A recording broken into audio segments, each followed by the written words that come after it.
Olá mais uma vez, pessoal. Eu sou o Dr. Omar Amazonas. Ei, não, espera aí. Não, isso aqui já foi tentado antes. Eu não caí nesse truque da primeira vez.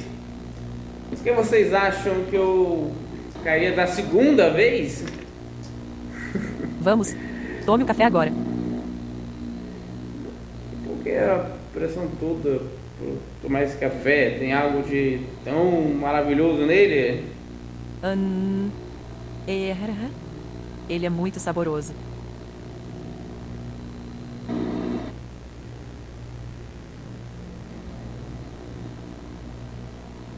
Esse café, ele claramente mexe um pouco mais com a minha cabeça do que um café normal, não é? Não. Eu só quero que você também aproveite desse maravilhoso café.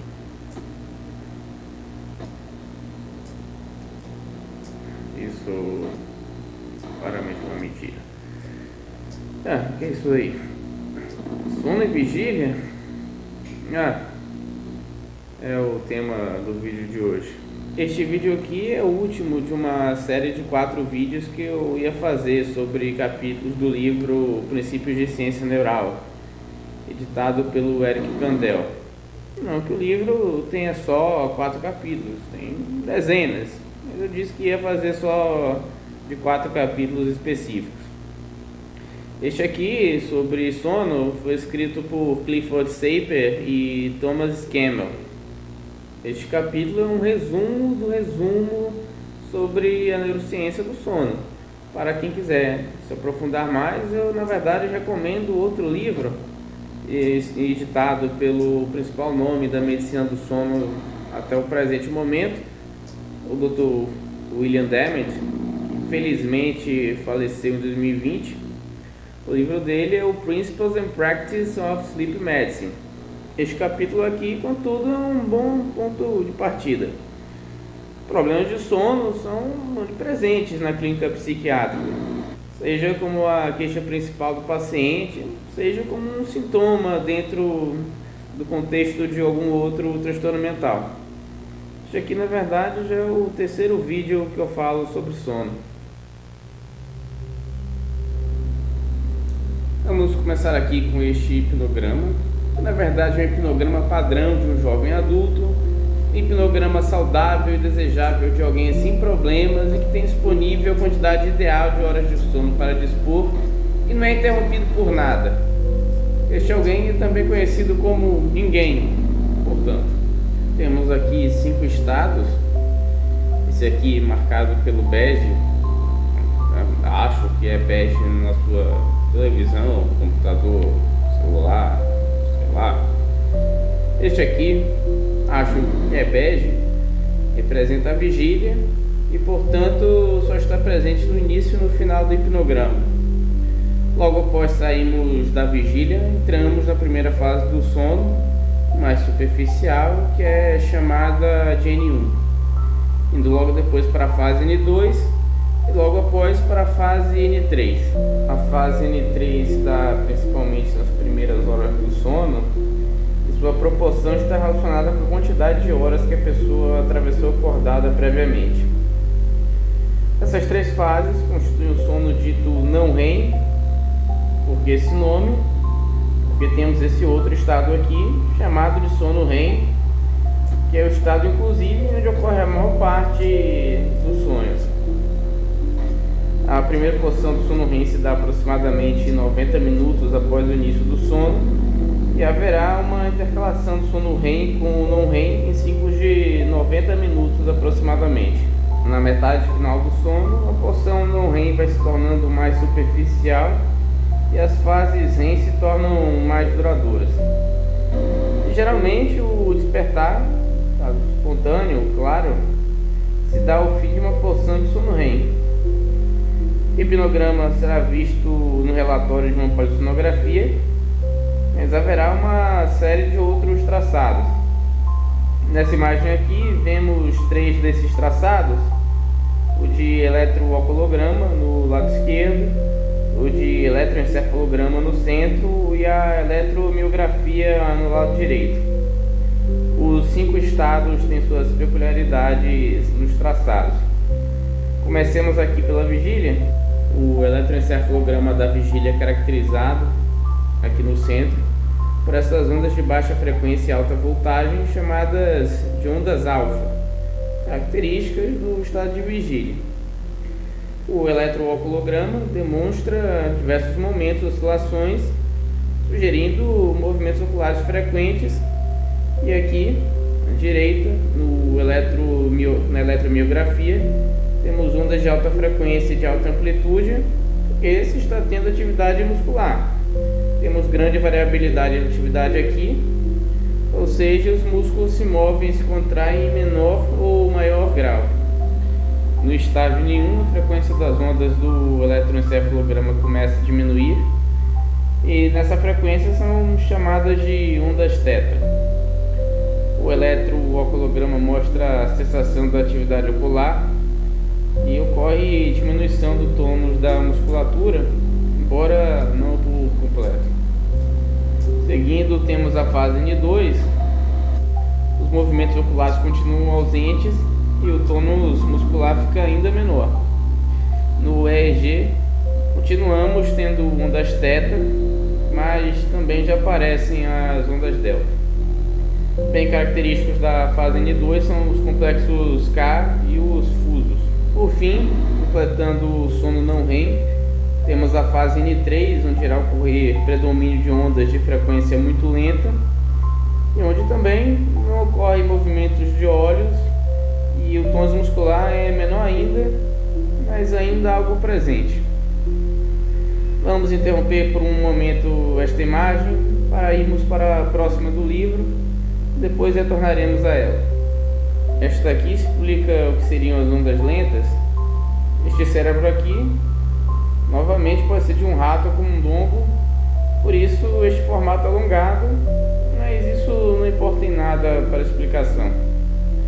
Quando um eletrodo está dentro de um neurônio piramidal, que é o que fica no córtex cerebral, podemos ver que ele intercala fases na qual está hiperpolarizado e não dispara potenciais de ação, com outra fase na qual a membrana se encontra mais polarizada e dispara uma série de potenciais de ação. E, geralmente, a maioria desses neurônios disparam os potenciais de ação de forma sincronizada, ou seja, todos mais ou menos no mesmo momento nas fases mais profundas do sono não REM e, portanto, gerando traçado de ondas lentas. As ondas lentas são vários potenciais de ação sobrepostos que se intercalam com momentos nos quais os neurônios estão hiperpolarizados. Já vendo os fusos, característicos da fase N2 do sono, temos a seguinte explicação. Temos aqui, e aqui seria o tálamo, em cinza um neurônio do núcleo reticular. Ele é inibitório e hiperpolariza o interneurônio de retransmissão. À medida que a hiperpolarização vai se arrefecendo, vai ocorrendo a entrada de íons cálcio, polarizando lentamente a membrana. Se atingir determinado patamar, pode resultar em potenciais de ação. Seriam esses picos aqui. O vale deste traçado seria quando o neurônio está hiperpolarizado e o vale vai subindo até determinado ponto, quando ocorrem os disparos. Parece que aqui é um, mas nesta escala de tempo, cada pico desses pode ser em torno de 6 potenciais de ação. Vendo o traçado aqui em cima, que representa os disparos de vários neurônios, vemos que nem todos os fusos não necessariamente não contêm um disparo de um neurônio específico. No caso, alguns fusos tinham o disparo desse neurônio escolhido como exemplo, outros não tinham. Por isso, os fusos têm essa forma variável. Eles representam os potenciais de ação de determinados neurônios que disparam naquele momento, que não são todos.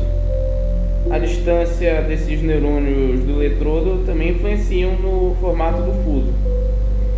Nesse aqui de baixo, nem todos os ciclos o neurônio conseguiu atingir o patamar para disparar, como pode-se ver com essa subida sem o pico do potencial de ação aqui.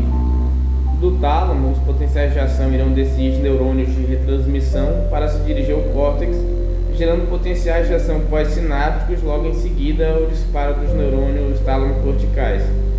Na verdade, é de lá, no córtex, que é feito o registro do eletroencefalograma dos fusos. Percebe-se que há uma via de feedback negativo aqui. O neurônio de retransmissão estimula o neurônio reticular talâmico e, por sua vez, o inibe. Após um tempo, contudo, esses ciclos vão desaparecendo.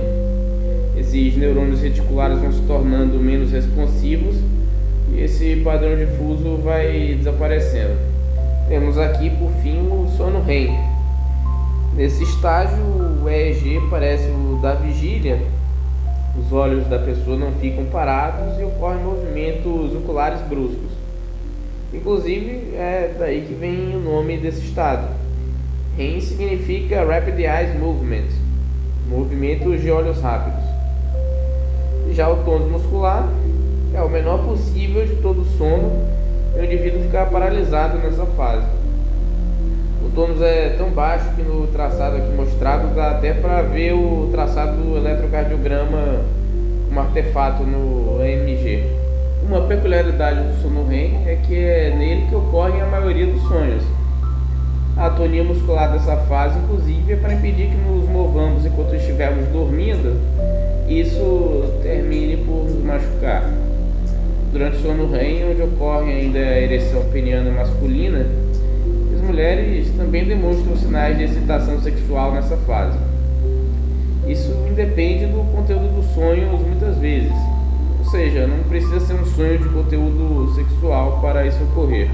No sono REM é onde a temperatura do corpo chega ao ponto mais baixo durante o sono, embora já caísse nas fases não REM também.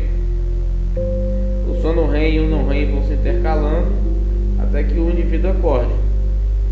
Caso o despertar seja espontâneo, geralmente é o final de uma fase do sono REM.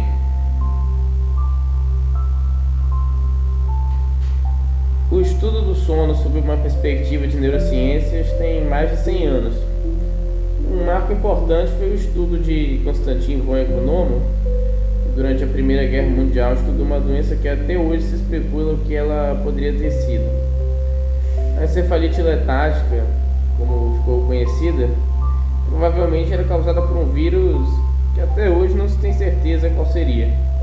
Alguns especulam alguma variante mais mortal do vírus influenza, mas isso talvez seja um mistério solúvel. Seja como for, alguns dos pacientes acometidos dormiam a maior parte dos dias, às vezes 20 horas ou mais, sendo que a situação poderia se arrastar por vários meses. Alguns desses pacientes faleciam após um tempo, e von Economo estudou esses casos e viu que haviam lesões em regiões do mesencéfalo e hipotálamo posterior. Ele então propôs que essas áreas do cérebro eram responsáveis por promover a vigília. A encefalite letárgica também acometia uma outra porção de pacientes, mas esses, no entanto, não dormiam muito. Pelo contrário, sofriam de insônia severa, tinham grande dificuldade para dormir, quando dormiam pouco, e o sono era frequentemente não reparador. Nesses pacientes, von Economo encontrou lesões na parte anterior do hipotálamo e ele hipotetizou que aí ficavam os neurônios que promoveriam o sono. Veremos que as pressuposições de von Economo não eram infundadas. Vamos começar aqui por essa imagem. Essa imagem demonstra as vias do sistema nervoso que favorecem o alerta e o despertar, chamado também de sistema ativador ascendente ou sistema reticular ativador ascendente. Vemos que existem duas cores na imagem, laranja e cinza. Por que isso? Laranja seriam as vias essenciais para se manter em vigília e em cinza seriam as vias modulatórias, são importantes, mas caso hajam alterações nelas, não se produz grandes mudanças no sono e na vigília de forma duradoura. Aqui tem um porém sobre o livro. O texto do livro e a imagem entram em contradição em algumas partes, porque só posso conjecturar. Não sei se foram escritos por autores diferentes ou se reaproveitaram algo da edição anterior e esqueceram de revisar, Mas o texto do livro inclui as vias colinérgicas como essenciais e os neurônios GABAérgicos do hipotálamo lateral também como parte do sistema ativador ascendente, e não apenas como moduladores. O sistema modulatório, segundo o texto do livro, seriam as vias das monoaminas, as vias de histamina, serotonina, norepinefrina e dopamina irretratadas. Dessas, a única capaz de causar alterações duradouras, caso haja alguma lesão, seriam as vias dopaminérgicas que saem da área tegmental ventral e da área ventral do cinza periaquedutal. Lesões nessas áreas podem causar um aumento de 20% no tempo total de sono. Estranhamente está de laranja, mas pelo texto do livro seria cinza também. Também importante para a modulação seriam os neurônios produtores de orexina no hipotálamo lateral. Falaremos deles mais à frente. Agora é interessante saber que os neurotransmissores importantes para produzir a vigília seriam os de glutamato, localizados no núcleo parabraquial e condúculo pontino, na parte posterior da ponte, e aqueles no núcleo supramamilar do hipotálamo e no prosencéfalo basal. Aí não está constando na imagem que há neurônios de glutamato nessa região, mais uma discrepância em relação ao texto do livro. Também importantes seriam os neurônios de acetilcolina localizados no núcleo laterodorsal tegmental e também no núcleo pendúnculo contínuo, assim como aqueles localizados no prosencéfalo basal. O texto considera todas essas vias de acetilcolina como integrante do sistema ativador e não apenas aquelas localizadas no prosencéfalo basal, como aqui na imagem. Por fim, seriam importantes as vias de GABA, que possuem neurônios localizados no prosencéfalo basal e no hipotálamo lateral. Pode parecer confuso que essas vias promovam a vigília, pois o GABA seria um neurotransmissor inibitório e os benzodiazepínicos, que são agonistas alostéricos do receptor de GABA, eles promoverem a sonolência. Mas essas vias em particular aqui, elas promovem a vigília por elas inibirem vias que promovem o sono. Caso haja algum dano nas vias principais do sistema ativador ascendente, pode ocorrer coma como consequência, principalmente em lesões na parte posterior da ponte quanto no prosencéfalo basal. Ao se avaliar um paciente com coma ou alterações do nível de consciência, é importante também avaliar a resposta ocular, a respiração e a resposta motora, pois a alteração conjunta nesses parâmetros é bem sugestivo de lesão neurológica. É que áreas responsáveis por essas funções se encontram próximas do sistema nervoso central. A escala de coma de Glasgow foi construída pensando nisso, por exemplo. Caso a alteração da consciência ocorra sem alterações nessas funções, é provável que a alteração do nível de consciência seja por algum problema metabólico. Vemos aqui essa outra imagem. Ela mostra também as vias responsáveis por promover o sono. Temos aqui o núcleo pré-óptico ventrolateral, que contém os neurônios que produzem GABA e galanina, que se projetam para a maior parte do sistema ativador ascendente. Esses neurônios disparam com maior intensidade durante o sono, e quando alguém passa por privação de sono, elas disparam com ainda maior velocidade. Neurônios inibitórios GABAérgicos que promovem o sono também existem no núcleo vizinho, o núcleo mediano pré-óptico. Temos mais neurônios inibitórios na zona parafacial, e aqui mostrei ele inibindo o núcleo parabraquial, e neurônios glutamatérgicos. Perda neuronal nessas áreas são uma das causas de insônia. Perda dos neurônios de galanina é correlacionada com sono fragmentado e sono em idosos, e lesões na zona parafacial pode ocasionar na perda de metade do tempo total de sono.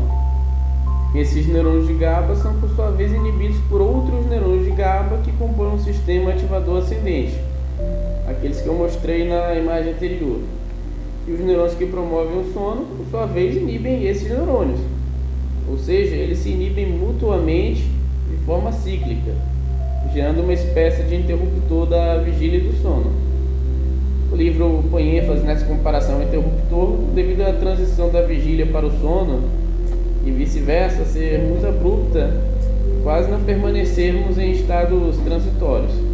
Os neurônios que induzem o sono REM também possuem localização específica. Os principais neurônios são glutamatérgicos e se localizam na região subcerúlea, bem em frente ao locus cerúleus, onde ficam os neurônios noradrenérgicos. ainda como neurônios promotores do sono REM, neurônios colinérgicos nos núcleos laterodorsal, tegmental e pendúnculo contínuo, e também neurônios glutamatérgicos nos núcleos parabraquial e pendúnculo contínuo. Além das vias que se dirigem ao tálamo e ao prosencéfalo basal, temos aqueles que se dirigem aqui para baixo, que irão ativar neurônios GABAérgicos e glicinérgicos no bulbo ventromedial e na medula espinhal. Esses neurônios, por sua vez, irão hiperpolarizar os neurônios motores e causarão a atonia muscular do sono REM. Vemos aqui os neurônios da substância cinza periaquidutal ventrolateral. Eles são GABAérgicos e inibem os neurônios da região subcerúlea. Eles predominam em atividade durante toda a vigília e durante o sono não REM, mas quando dormimos, eles também sofrem inibição de neurônios GABAérgicos localizados na região subcerúlea, o que faz intercalar o sono REM e o não REM em outro circuito que produz mudanças rápidas e completas de estágio do tipo interruptor. Por fim, temos os neurônios noradrenérgicos do lóculo cerúleus e os neurônios de serotonina do núcleo dorsal da RAF, que irão inibir os neurônios promotores do sono REM. Esses neurônios ficam ativos na vigília e impedem transições abruptas da vigília para o sono REM. É interessante saber que antidepressivos que aumentam a disponibilidade de serotonina e noradrenalina, principalmente os inibidores seletivos de recaptação de serotonina e aqueles que têm função de inibição de recaptação de noradrenalina, esses antidepressivos irão causar maior inibição dos neurônios da região subcerúlea, diminuindo, portanto, a quantidade de sono REM. Tanto o sono REM quanto o sono não REM seguem um ritmo biológico chamado ciclo circadiano. A pressão para dormir vai aumentando ao longo do dia e vai diminuindo, obviamente, ao longo da noite. Dentro do sono, como eu falei, há também um ciclo que intercala o sono REM com o não REM. Uma pessoa, quando se priva do sono, passa a ter um débito para ele. Noites de sono perdidas ocasionam um sono mais profundo quando a pessoa consegue dormir. Isso em pessoas normais, sem transtornos e doenças, e principalmente em idade jovem. A perda da parte final do sono REM, por sua vez, irá ocasionar em rebote do sono REM, com ele se tornando mais presente no sono quando a pessoa dormir. Uma coisa interessante que eu li neste capítulo e que eu não sabia é que pessoas que acordam cedo, acordar cedo com despertador, claro, pessoas que acordam cedo com despertador para ir ao trabalho, geralmente tem um rebote de sono REM nos dias que não vão trabalhar, como feriados e finais de semana. Isso porque quando o despertador toca, as pessoas geralmente estão nos momentos finais do sono, onde há predomínio do sono REM. Então ela fica em débito deste tipo de sono. Há uma série de mecanismos que favorecem a crescente pressão para o sono na vigília. Um desses mecanismos é a produção de ATP.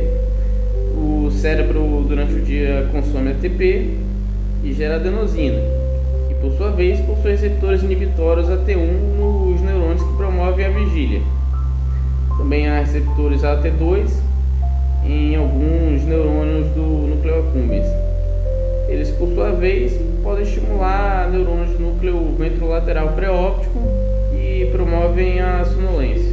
Essa pressão pelo sono vai se acumulando se tentarmos permanecer acordados.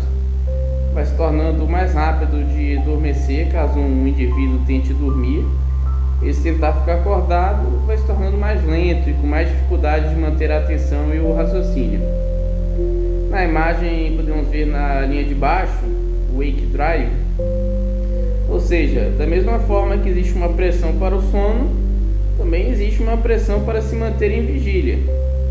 Nosso corpo está adaptado a captar uma série de sinais do ambiente que promoverão a vigília, e isso irá se contrapor à pressão pelo sono.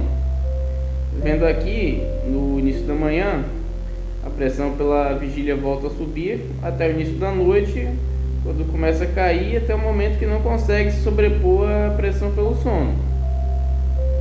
O hipotálamo Já vimos a importância dele para o comportamento em outros vídeos.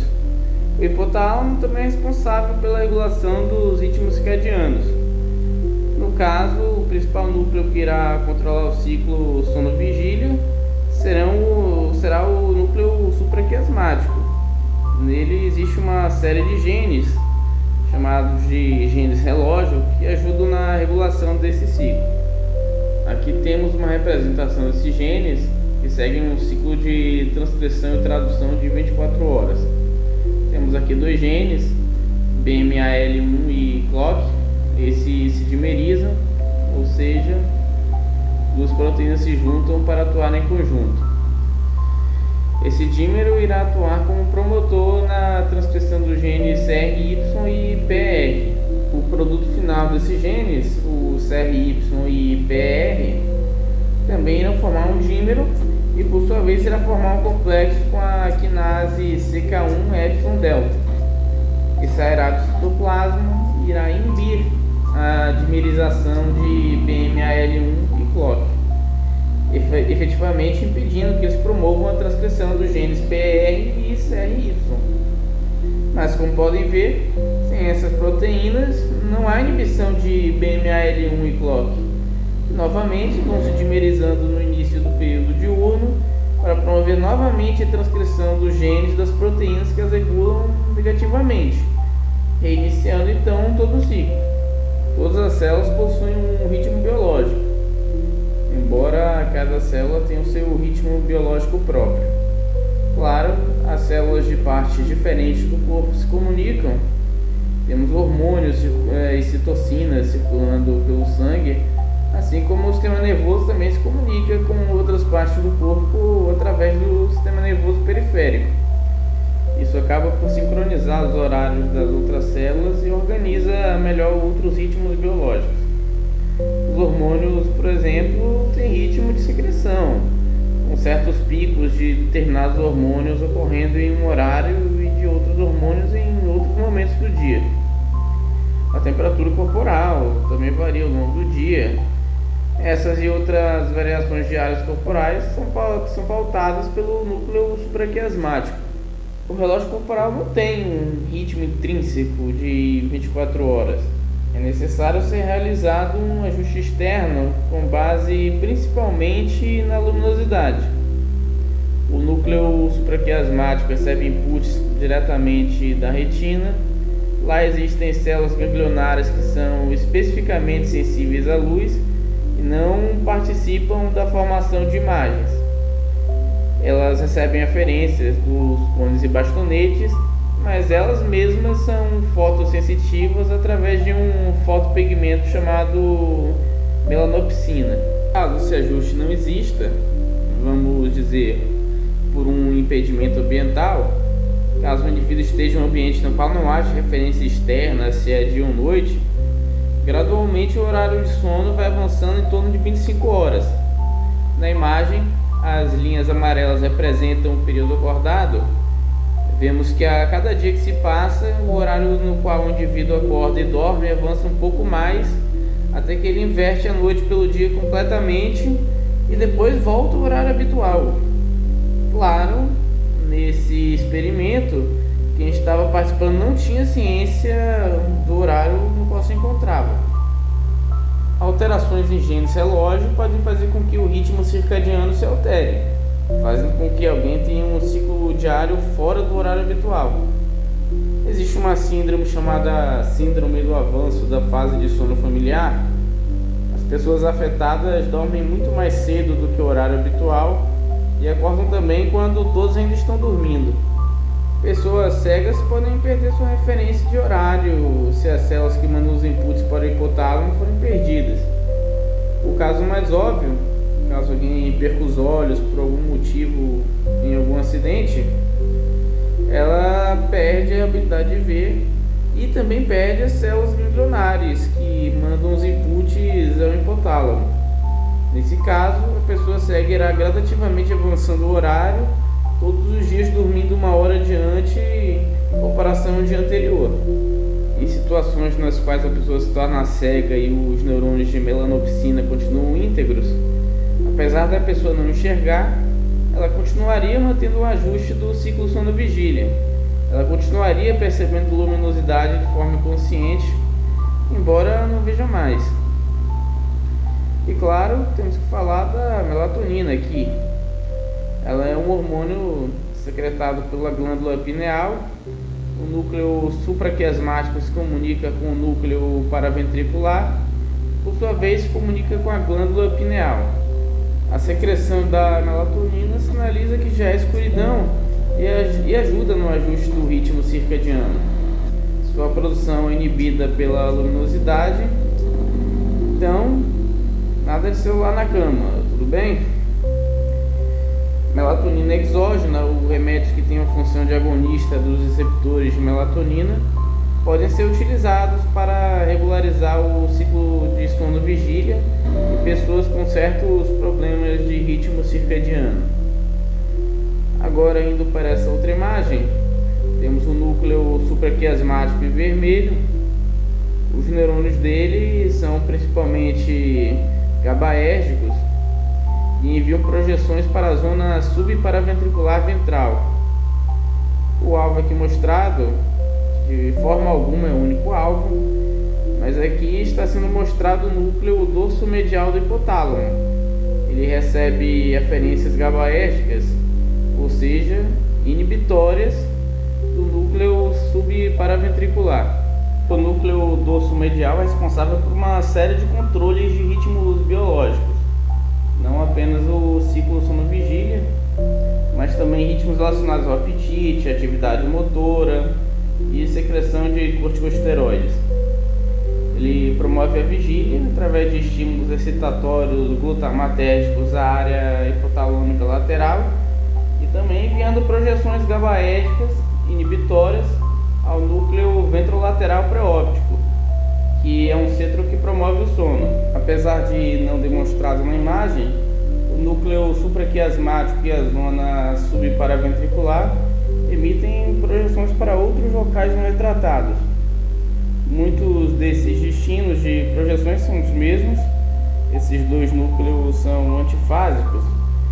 Enquanto a maioria dos neurônios do núcleo supraquiasmático disparam durante o dia, o da zona subparaventricular disparam mais à noite, e determinados parâmetros biológicos vão variar ao longo do dia, a depender da predominância de um ou outro. O sono é essencial para manter uma boa cognição e para se consolidar a memória. Uma série de funções executivas ficam comprometidas quando não dormimos bem.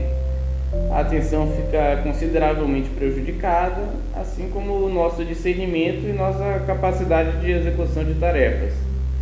Se insistirmos em ficar acordados quando sonolentos, somos atacados por períodos breves de lentificação da atividade cortical, tendo microepisódios de sono. Também ocorrem focos pontuais de lentificação das ondas cerebrais no EEG. O livro chama isso de sono local, porque é um padrão de sono, mas que se delimita apenas aquela área. O metabolismo do córtex frontal é também reduzido nesses momentos. O córtex frontal é a principal área responsável pelas funções executivas e pela atenção. Por isso é que é perigoso tentar atividades que exijam destreza quando sonolento, como dirigir, operar maquinário, policiar ou realizar cirurgias nos outros, caso a pessoa seja um cirurgião ou um dentista. Trabalhar sonolento pode se equiparar a trabalhar bêbado, a depender do grau de sonolência. O sono também é responsável pela consolidação da memória, sendo alguns tipos de memória melhor consolidados no sono REM e outros tipos se correlacionam com o sono não REM. Durante o sono ocorre reorganização sináptica e certas sinapses são mantidas e fortificadas, enquanto outras são eliminadas, favorecendo então o aprendizado correto. Não por acaso, alterações do sono são frequentemente encontradas em pessoas que apresentam problemas cognitivos. O padrão de sono é diferente a depender da fase da vida na qual a pessoa se encontra. Um recém-nascido tem um período de sono aleatório, ainda não tendo um ritmo circadiano bem ajustado. A maior parte do dia ele passa dormindo, e desse sono ao redor de 50% é sono REM. Em prematuros, esse período de sono REM é ainda maior. Acredita-se que essa maior porcentagem de sono REM facilitaria o aparecimento de circuitos funcionais no cérebro. A partir dos 4 meses, o bebê vai ajustando o seu ritmo circadiano de acordo com o dia e a noite, para alívio dos pais. O tempo de sono vai se reduzindo à medida que a criança vai envelhecendo. Com 5 anos, ela dorme em torno de 11 horas, em torno de 10 anos, 10 horas. Nas crianças, há um predomínio do estágio N3 e elas, por isso, não são despertadas com facilidade. Na idade adulta, a quantidade do sono que se passa em N3 vai caindo, e em torno dos 50 ou 60 anos, esse estágio pode desaparecer completamente. O sono se torna, com a perda do N3, mais fragmentado e passam a ocorrer mais despertares à noite. A explicação para isso são várias, não necessariamente uma questão fisiológica do sono propriamente dito, mas em muitos casos isso pode ser devido a uma série de interrupções devido a fatores externos a ele, como sintomas de doenças crônicas que atrapalham o sono de alguma forma. Uma bem comum é a apneia do sono, que falaremos em seguida, mas também outras situações que cursem com dores no corpo, aumento das idas ao banheiro, o uso de certos medicamentos. Sono fragmentado também é muito comum em pacientes com Alzheimer. A perda também, nesse tipo de demência, dos neurônios do núcleo pré-óptico ventrolateral. A correlação entre a perda de tais neurônios e o grau de fragmentação do sono. Lembrando que sono fragmentado por si já pode causar problemas cognitivos. Contudo, não se sabe ainda se tratar problemas de fragmentação do sono pode melhorar a cognição no Alzheimer, mas é bem provável. Vamos agora para a parte do livro que trata de transtornos do sono.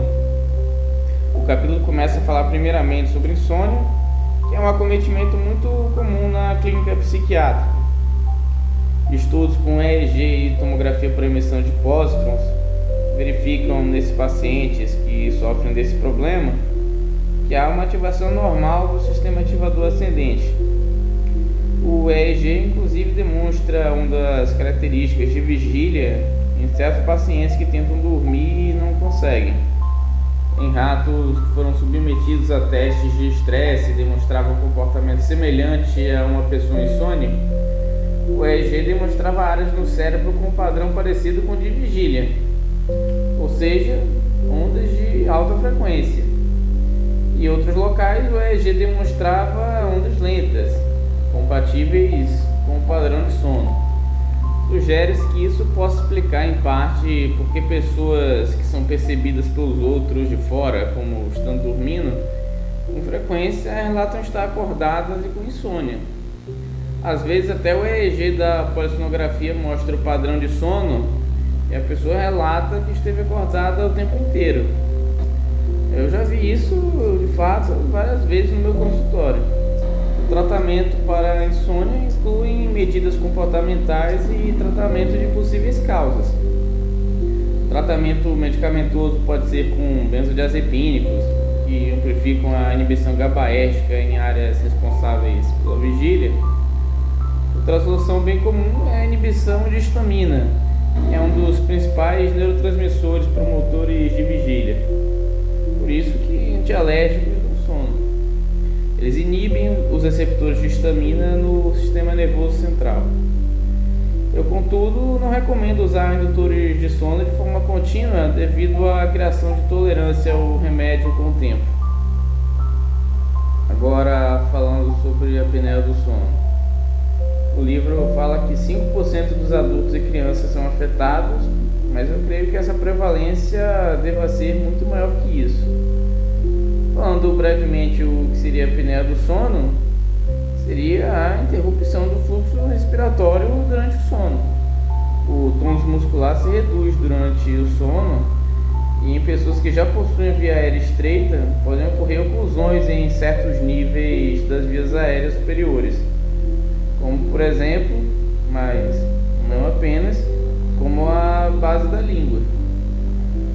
O que ocorre depois, os níveis de gás carbônico sobem e os de oxigênio caem no sangue, estão acionados os mecanismos quimiosensórios no bulbo. Esses quimiosensores se comunicam com o núcleo parabraquial e isso resulta no despertar da pessoa para se restabelecer o tônus muscular e o indivíduo assim voltar a respirar. Nota-se que se isso não fosse feito, a pessoa obviamente morreria sufocada. Então isso é uma manobra de salvamento do corpo. Só que fazendo isso, a pessoa que tem eventos respiratórios é forçada a acordar. Esse processo então gera os chamados microdespertares, despertares tão breves que a pessoa nem mesmo lembra da maioria deles. Isso com o tempo vai gerando sonolência diurna, problemas de atenção, problemas cognitivos, problemas de ansiedade, entre outros sintomas psiquiátricos. Também aumentará a predisposição a uma série de doenças clínicas. O tratamento principal é o CPAP, esse aparelhinho maravilhoso que estão vendo aí. Ele cria uma pressão na via aérea superior e impede ela mecanicamente de fechar. Também é possível cirurgia em alguns casos e outros casos emitem com perda de peso, embora eu não ache que se deve esperar o paciente perder peso para tratar a apneia. Com o tratamento, os sintomas cognitivos podem desaparecer completamente ou não, a depender do tempo que a pessoa passou sem tratar o problema.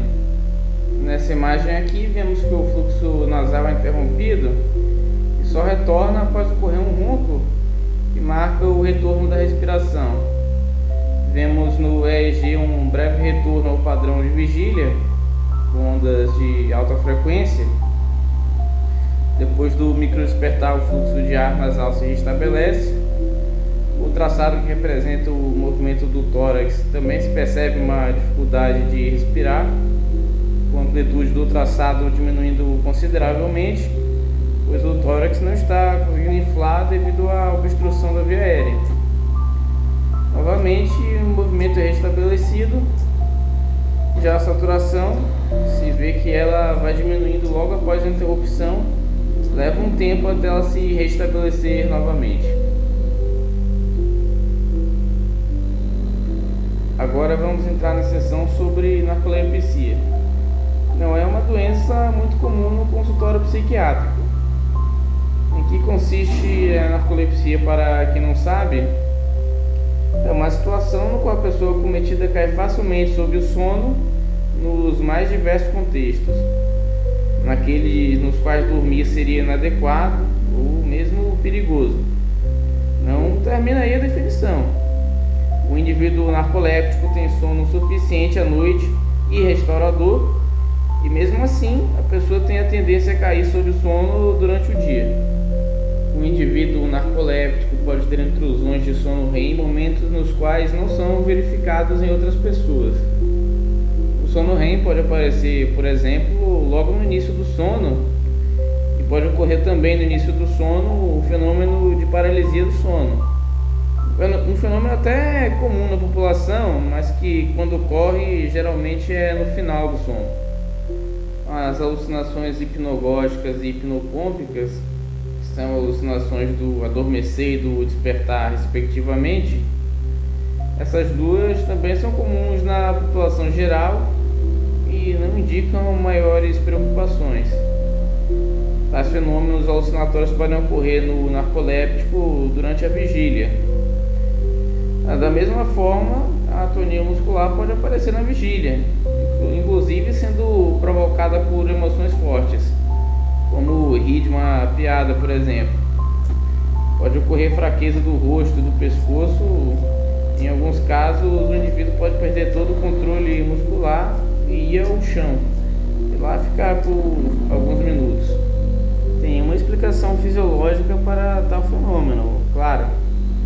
Como vimos em outra imagem, no hipotálamo tálamo lateral, há uma população de neurônios especiais que são responsáveis pela produção de dois neuropeptídeos chamados de orexinas, também chamadas de hipocretinas. A perda de tais neurônios em animais produziria o fenômeno da narcolepsia neles. E depois foi verificado que indivíduos narcolépticos possuíam perda seletiva de mais de 90% de tais neurônios. A causa dessa perda é de origem autoimune. Os linfócitos T produzem anticorpos que se dirigem contra essa população de neurônios, os matando. Os neurônios produtores de orexina promovem a vigília e suprimem o sono REM. Eles têm projeções para os neurônios noradrenérgicos e serotoninérgicos, assim como ativam os neurônios de GABA na substância cinzenta periaquidutal, que por sua vez inibem os neurônios promotores do sono REM.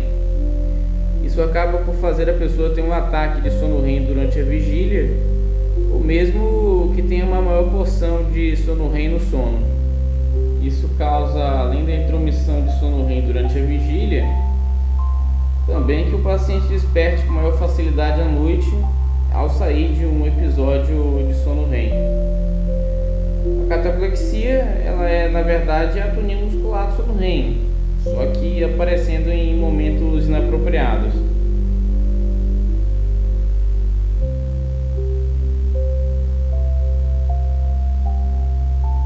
O tratamento medicamentoso da narcolepsia, principalmente com medicamentos promotores do alerta, como o metilfenidato, a anfetamina ou a modafinila. Antidepressivos com inibição de recaptação de serotonina ou da noradrenalina também podem ser utilizados devido à propriedade desses medicamentos de inibir o sono REM. Fora do Brasil também se utiliza oxibato de sódio, que aumenta a proporção da fase 3 do sono não REM. Ele também ajuda a consolidar a vigília e diminui a possibilidade da cataplexia. Só estou falando desse remédio porque tem um livro, pois ele não é comercializado no Brasil.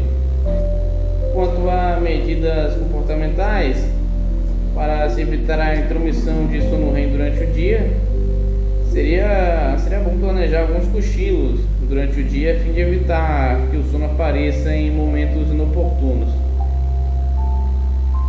Este problema aqui muita gente leiga não conhece: o transtorno comportamental do sono REM. Explicando de forma bem resumida, é a perda da atonia muscular característica do sono REM. Essa atonia é necessária para que, quando sonharmos, não realizarmos movimentos de acordo com seja lá o que for que a pessoa esteja sonhando. Quando essa atonia é perdida, a pessoa pode se debater e falar ou realizar alguns movimentos sugerindo algum propósito desconhecido. Nesse processo, a pessoa pode se machucar ou machucar a outra pessoa que esteja na cama.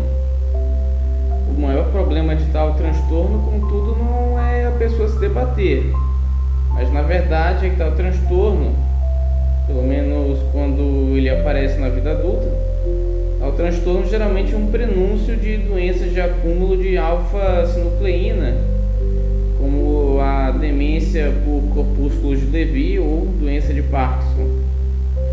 Claro, o tempo entre o aparecimento do transtorno comportamental do sono REM e da doença de Parkinson é bem variável.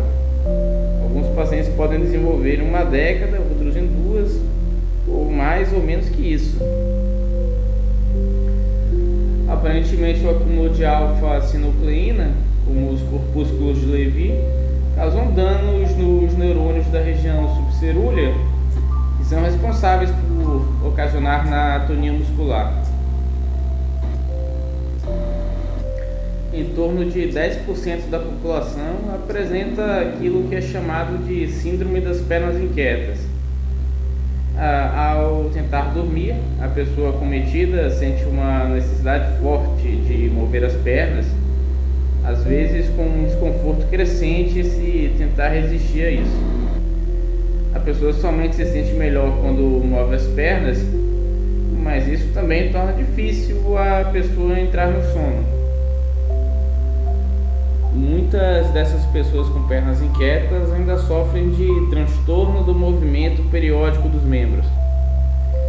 Durante o sono não REM, as pernas e às vezes os braços realizam movimentos estereotipados de flexão entre 20 e 40 segundos. Esses movimentos, por sua vez, atrapalham o sono e o ajudam a se fragmentar. Essas duas condições são frequentemente associadas a situações nas quais está ocorrendo carência de ferro, então o tratamento geralmente perpassa para a correção de tal problema quando ele é identificado. Fenômenos interessantes, as chamadas parassônias do sono não REM. Tais situações geralmente são mais frequentes em crianças e adolescentes, possivelmente porque os adultos vão perdendo o sono não REM de estágio 3, que é onde se dá tais parassônias. No sonambulismo, a pessoa acorda e pode andar ou realizar outras ações corriqueiras. Na maioria dos casos, tal situação é bem breve, durando apenas alguns minutos. Uma variante é o sonilóquio, quando o indivíduo fala enquanto dorme. A pessoa não retém memória do ocorrido, então é normal a pessoa descobrir isso por relatos de terceiros. Na fase N3 é onde ocorre também em crianças a enurese noturna e os chamados terrores noturnos. Os terrores são comuns em crianças de 2 a 5 anos. A criança de forma súbita senta e começa a gritar de desespero na cama. Isso assusta os pais que, por mais que tentem, não conseguem acalmar a criança. A criança geralmente volta a dormir após o evento. Apesar de existirem tratamentos para enurese noturna ou terrores noturnos, esses dois tipos de problemas desaparecem com o tempo, mesmo que nenhum tratamento seja realizado. Geralmente, o tratamento dessas parassônias do sono não REM são tratadas com medidas comportamentais, como evitar privação de sono, evitar ambientes estressantes, ou tratando outras possíveis causas que possivelmente possam desencadear os episódios, como a apneia do sono. Restrição de fluidos no período noturno pode ser usada nos casos de enurese noturna. Em sonâmbulos, é importante um controle do ambiente da casa para evitar situações nas quais o paciente se machuque. Mas, de qualquer forma, na maioria dos casos, essas parassônias irão desaparecer naturalmente à medida que a criança ou o adolescente envelhecem e vai ocorrendo, como falei, menor frequência de sono não REM, da fase 3. Indo agora para as considerações finais do capítulo, é uma breve dissertação sobre as possíveis funções biológicas do sono. Existem várias teorias sobre por que o sono existe. Afinal, por que o animal precisaria ficar parado por um período considerável do dia, estando potencialmente vulnerável nesses momentos? Uma sugestão seria de que o sono seria necessário para a recuperação metabólica do cérebro. Quando estamos acordados, o cérebro consome energia. Ele consome adenosina trifosfato para manter suas funções e essa adenosina precisa ser reposta em algum momento. Outra ideia seria que o sono permitiria recuperações de lesões e de reservas energéticas, mas em relação a isso é controverso, pois os processos não precisam do sono para ocorrerem, afinal. Uma outra teoria mais interessante seria que durante o sono ocorreria um processo de limpeza no cérebro. Quando estamos acordados, a maior parte dos íons estão indo no sentido de estarem dentro das células. E isso levaria a maior parte da água, por gradiente osmótico, para dentro delas também. Durante o sono, isso se inverteria, pois a proporção de íons dentro e fora da célula diminuiria, e isso levaria mais água para o espaço extracelular. Esse excesso de líquido do lado de fora das células, por sua vez, facilitaria a expulsão de moléculas indesejáveis. Entre elas, a proteína beta-amiloide, cujo acúmulo causaria a doença de Alzheimer. Então, se essa teoria estiver correta, Uma das funções do sono é a de prevenir a neurodegeneração precoce. Outra função do sono seria a consolidação de memória.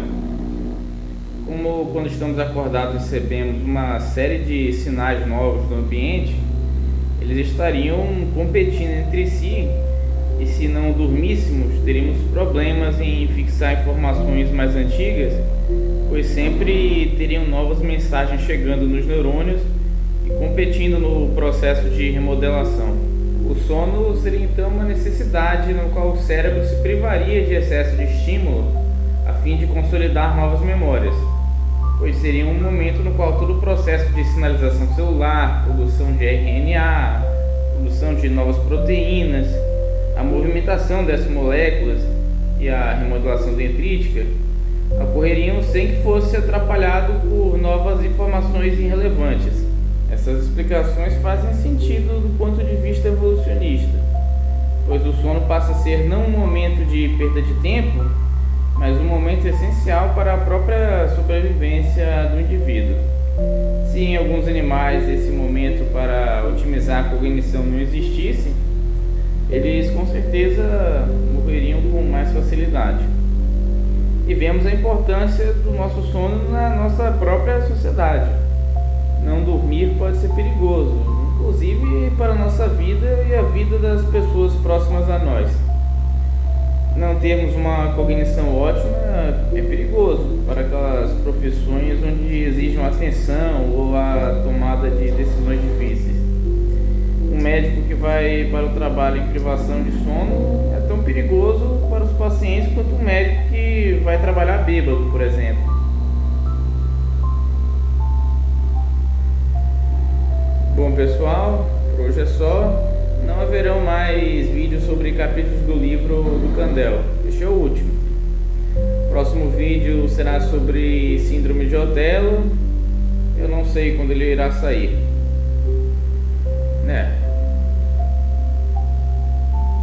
Acho que eu vou sair daqui.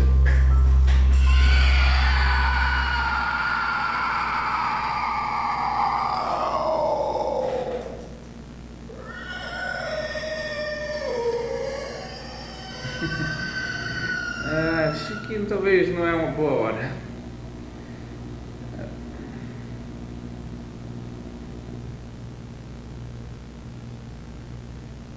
Tem uma janela aqui, né? Agora que eu vi, cara, tentei abrir essa janela desde que eu cheguei nessa sala. Será que dá pra sair por ela? Realmente eu não sei em que nível eu estou, ou se tem uma escada. Eu nunca... realmente eu nunca parei a pensar nisso. Eu acho que eu vou ver o que tem do outro lado.